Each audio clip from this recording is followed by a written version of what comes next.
This is CBC Winnipeg News.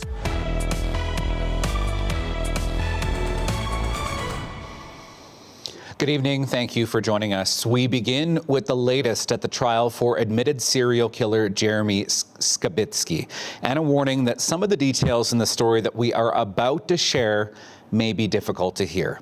His ex-wife today recounted her violent marriage with the man. She says he would not only abuse her, but would also sexually assault her in her sleep. CBC's Brittany Greenslade has the latest. This is the day of their wedding. They met in early 2018 and married just 6 months later. Jeremy Skibitsky's ex-wife testified Thursday against the admitted serial killer in court during his first-degree murder trial. CBC is not naming her because she's a sexual assault survivor. She says the two had a tumultuous relationship. It was volatile at times. He was very controlling. He would get very angry, she told the court. She says he abused her and routinely sexually assaulted her in her sleep while she was, quote, limp and lifeless. He forcibly confined her.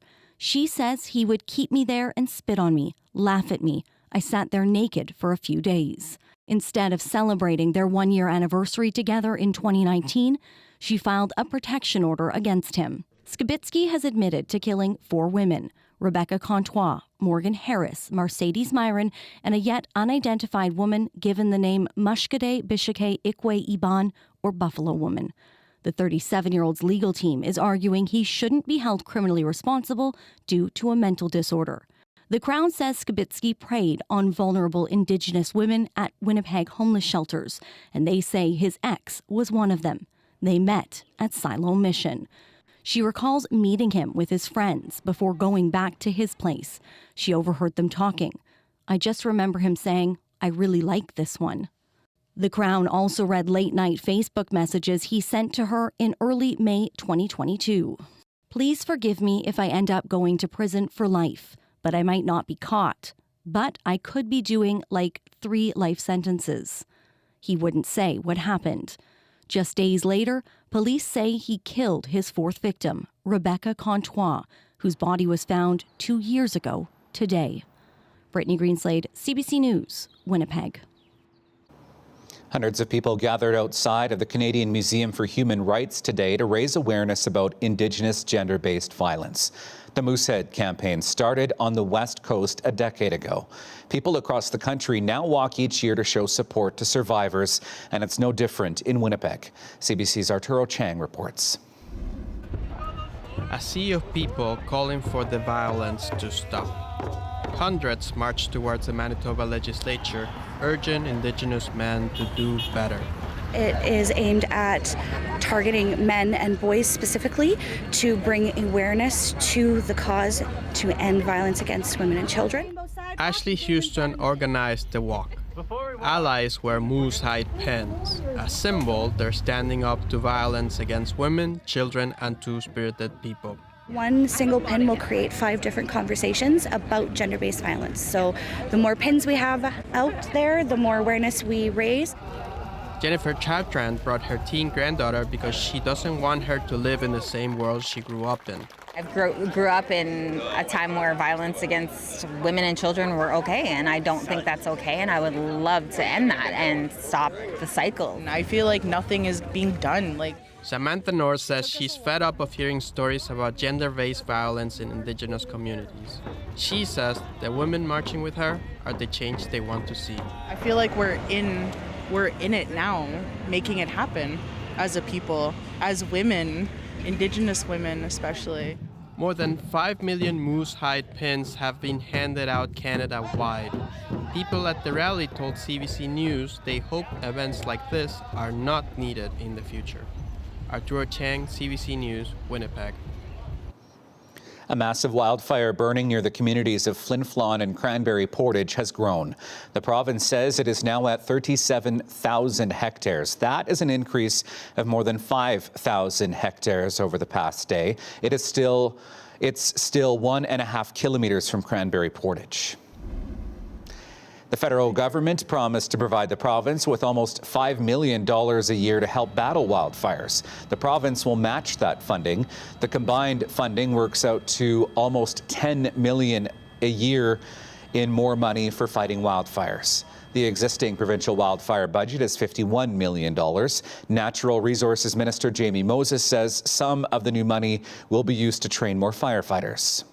On top of that, we've also made some structural investments as well, which include additional attack trucks, as well as enhanced capacity for our weather monitoring stations. All go towards making sure that we're more prepared for this wildfire season. The province says 675 people remain out of their homes. There's no word yet on when they might be able to return.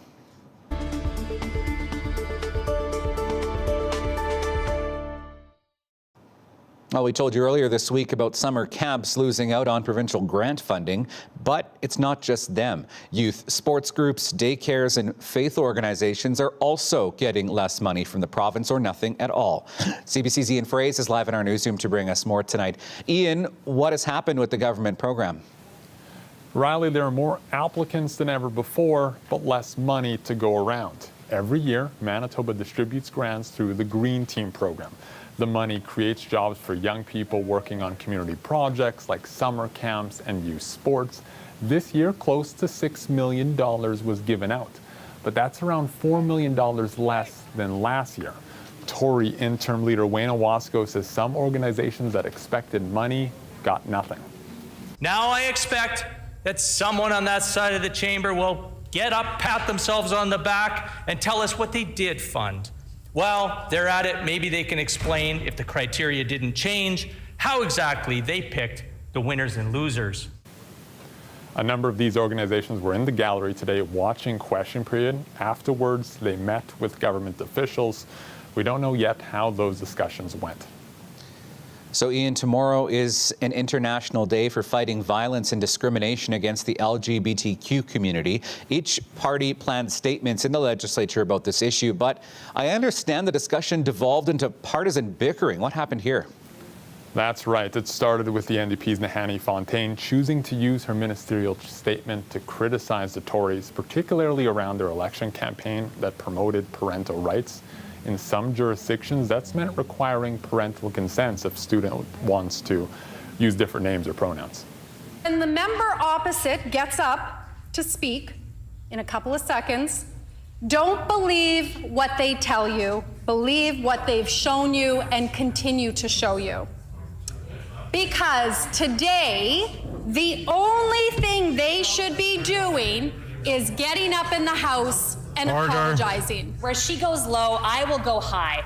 Rather than using this opportunity to score political points, I will use this opportunity to talk about the many contributions of the 2S LGBTQ community to Manitoba. LGBTQIA+ people are not criminals, deviants, or threats. They are human beings worthy of acceptance and inclusion in today's world and our unified future. An honorable speaker bashing each other here in this house does not help that cause. Shortly after this, Speaker Tom Lindsay rose in the legislature and asked for an experiment. He asked the MLAs to treat each other with respect. Riley. Race in the newsroom tonight. A 22-year-old Winnipeg man has been charged with sexual interference involving two girls. Last month, police began investigating separate incidents involving two victims in their early teens. They say a man used social media to communicate and lure the victims by posing as a 17-year-old boy. Investigators alleged he gained their trust, formed relationships, and sexually assaulted them. The suspect has been released, but is under a court order not to have any contact with anyone under the age of 18. Well, if you're pulled over by the RCMP in Manitoba, be prepared for mandatory alcohol screening. Officers will be on the lookout over the May long weekend for high-risk driving behaviors. That includes being asked to take a breathalyzer test if you're stopped without police suspecting impairment. Legislation introduced in 2018 allows police to demand roadside screening without suspicion. Inspector Michael Gagliardi says it's one way to try and make the roads safer. Need to use all the tools we have, because telling people to drive sober is just not having the impact we need. The statistics back this up. Impaired driving continues to be the leading cause of death in Canada. Gagliardi says the test can take between 45 seconds and 2 minutes to complete.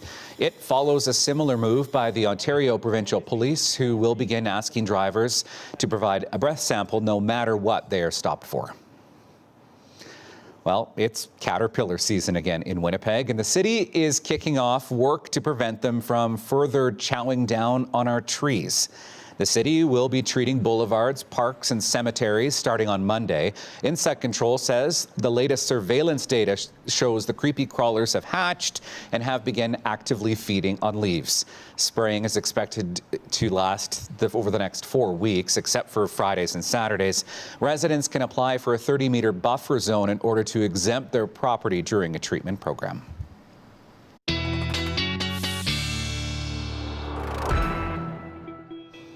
Well, a bit of a moody day today, a little bit of mist to start, some sunshine through the midday, and even some severe weather this afternoon that Ethan Williams is tracking for us.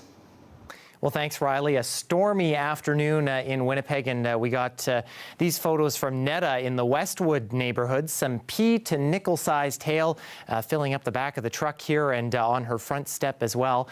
And here's a name that's familiar to CBC Manitoba viewers. Meteorologist John Sauter kindly sending in this photo of hail and rain filling up a parking lot in the Linden Woods area of Winnipeg a little bit earlier this afternoon as well. And I'll show you that thunderstorm cell on radar here as it moved through the city a little bit earlier and actually prompting a severe thunderstorm warning as it moved through. You can also see that we have a cluster of some storms north and south of the city. And as we zoom out a little bit here, you'll see that not just isolated to Winnipeg for storms this afternoon moving through the just kind of north and east of Brandon and even through the Parkland region of the province. No radar coverage in northern Manitoba, so we're not able to see rain moving through here, but we did have some showers reported a little bit earlier today and a much cloudier day for a lot of us there anyway. The rain definitely going to be the theme over the next couple of days here. Overnight tonight, showers and thunderstorms still possible in southern sections of the province. There is likely going to be some mixing of rain and snow up in the Churchill area of the province. Then we get into tomorrow. There is another risk of some severe storms again, especially as we get into Westman and the Parkland region tomorrow afternoon. So keep your eye to the sky once more. Some more substantial showers as we move into Saturday through Winnipeg and the Red River Valley.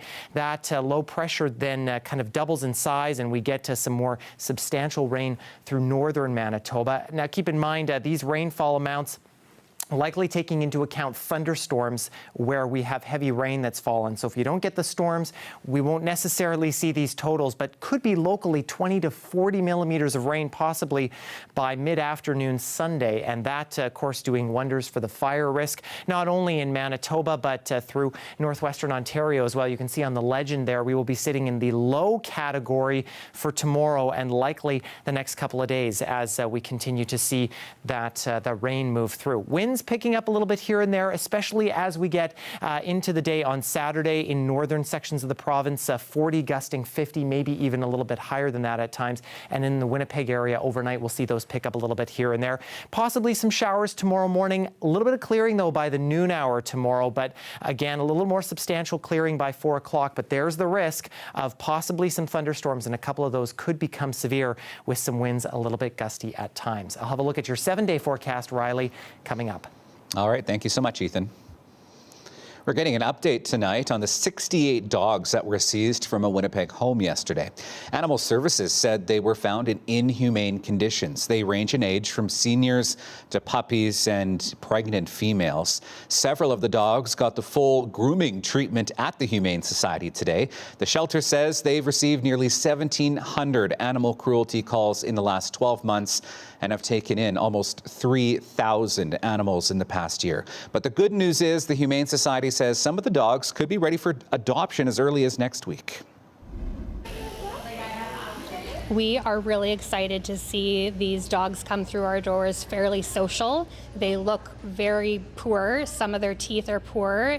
They are shaking, but the behavior of these animals and the way they're coming towards our staff and wanting to be held shows that they will be great adoption candidates. Okay. Our phones are ringing off the hooks. I think we've raised $77,000 in the last 24 hours.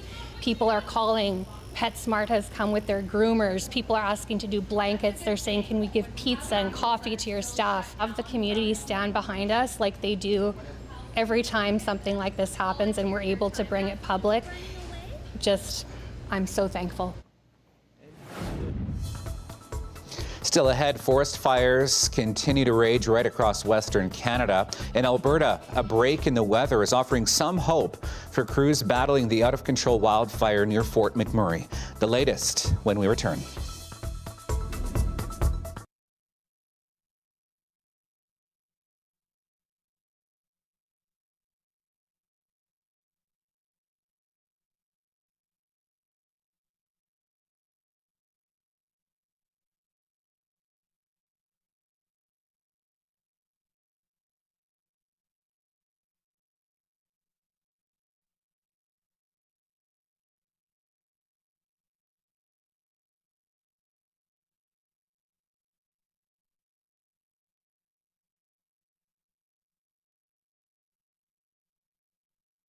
Wow, that's pretty big. Why the change of heart?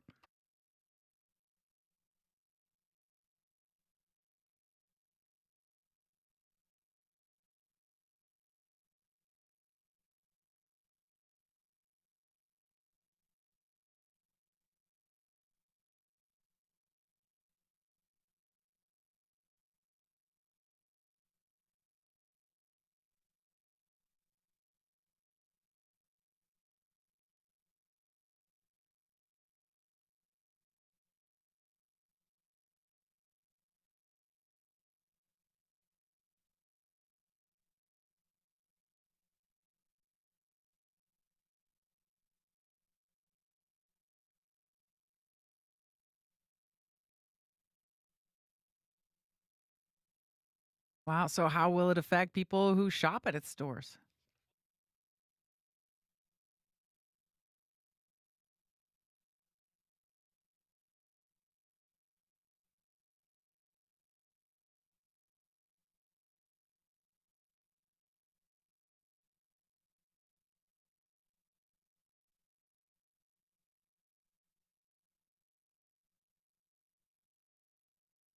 Back to Walmart. Okay.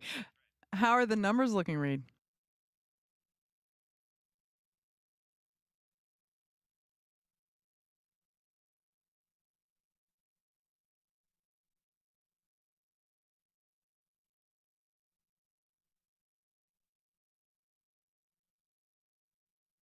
Thank you, Reed. And that's Reed Southwick at the CBC National Business Desk. 547. Just turned 548, and you're listening to Up to Speed on CBC Radio 1, 89.3 FM in Winnipeg and worldwide on the CBC Listen app. I'm Emily Brass. Well, it's a tech fight like no other. The feud between U.S. policymakers and one of the world's most popular social media platforms is in high gear. First, President Joe Biden in the United States signed off on a law that could ban TikTok in the U.S., and then TikTok sued the government, calling the law unconstitutional. What could all of this mean for TikTok in Canada? CBC's Manjula Selvarajah takes a look.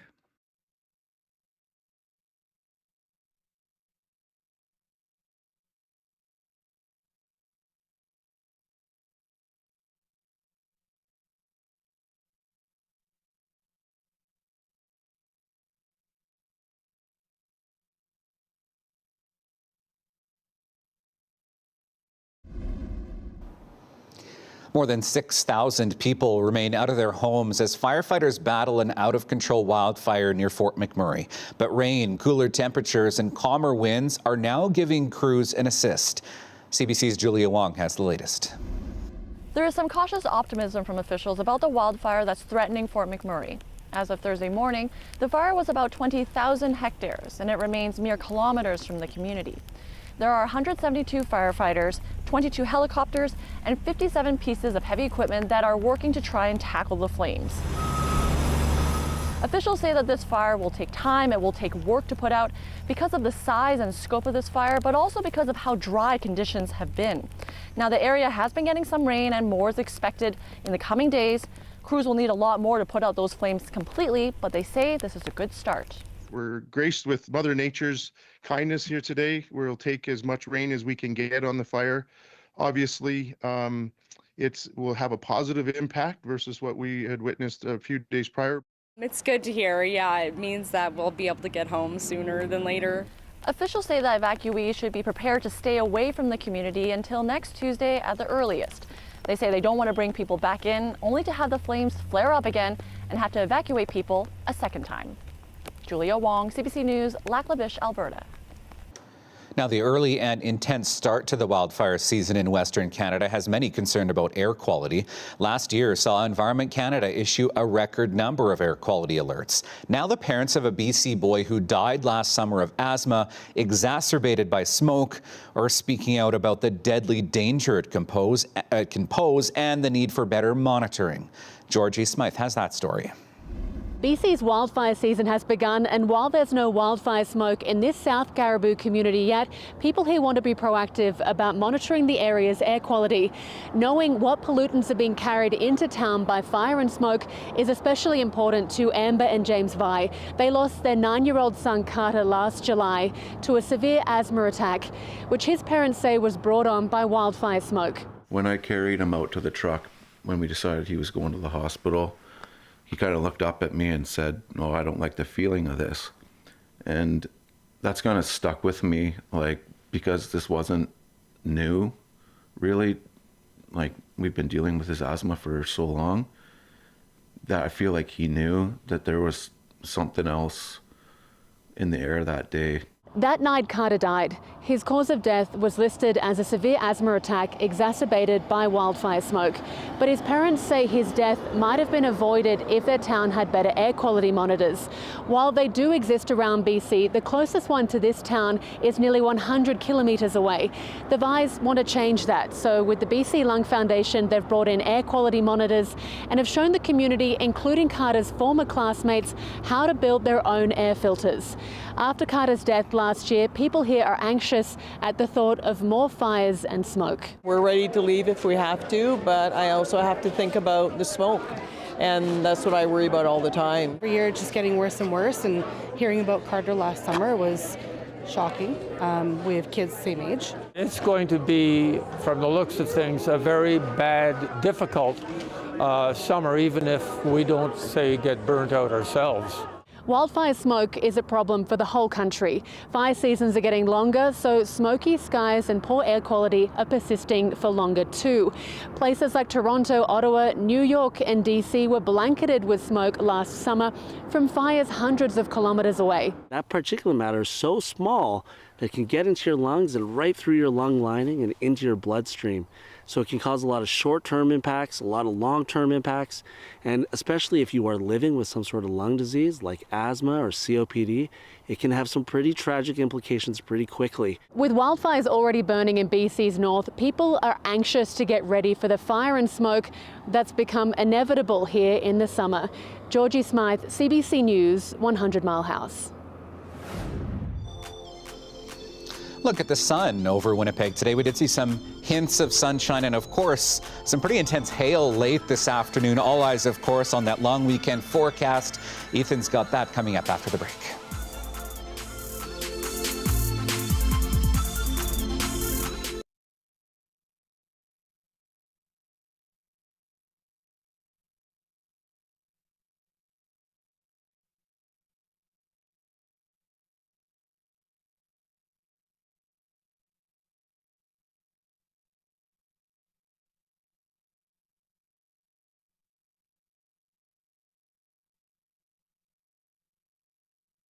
Thank you, Manjula. 6 minutes before 6 o'clock, and we're going to bring you some more music. It's been busy times for TG.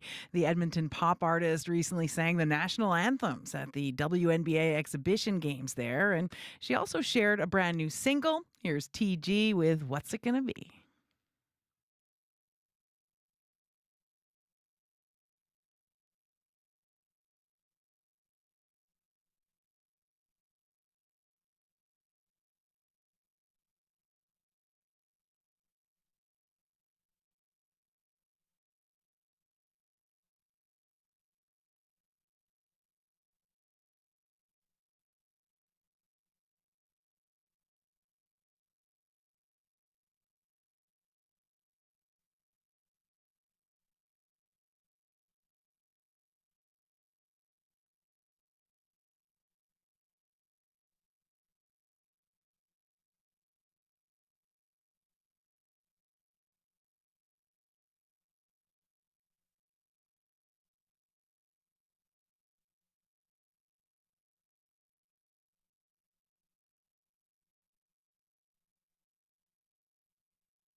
From Edmonton, that was Tia G with her new single, What's It Gonna Be? 3 minutes before 6 o'clock, and Josh Krabs here with news headlines.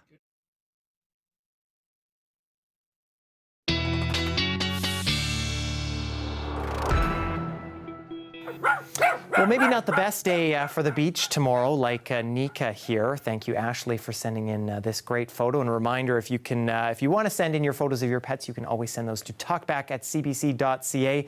But before the thunderstorms roll in tomorrow, we'll be looking at some fairly nice temperatures, likely getting into those 20s before those thunderstorms start to roll in tomorrow afternoon. And again, a few of those could become severe in Winnipeg and southern Manitoba. Saturday, it's all about the rain, a good 10 to 15 millimeters possible. Then things really rebounding for the rest of the long weekend, getting close to 20 degrees, right around seasonal for this time of year. And then things backing off a little bit Tuesday through Thursday there with some sun and cloud mix. So a little bit of cooler weather on the way here for next week, Riley, but still lots of time for things to warm up. True, I'm working this weekend, so I wasn't going to be outside anyway. Thanks, Ethan. Making it to 100 years is an increasingly rare and pretty amazing accomplishment. But at a Winnipeg care home today, not one, not two, but 5 centenarians were celebrated. Their special occasion is tonight's Daily Lift.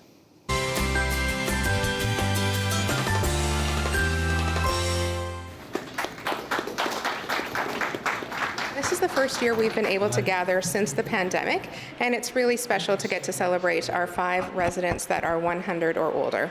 What's the big celebration today? I'm an old lady. How old are you? 102. Happy birthday to you. Happy birthday to you. What's the secret to becoming 102? The secret is get past 101. Not many people get to do the things that Lily's done, working with the ballet, having spent time in Hong Kong. Those are life experiences not everybody has, so it's really nice to be able to experience those with her and hear her stories. And my loved ones are surrounded here with me, and it makes me very happy and very proud to be in the company of such beautiful, wonderful people. See, I would love to make it that far. I have less than 70 years to go till I make it to 100, but I would love to be there with all of my friends who are also celebrating with me. Doubleheader of hockey up next on CBC Television. We'll see you tomorrow. Bye.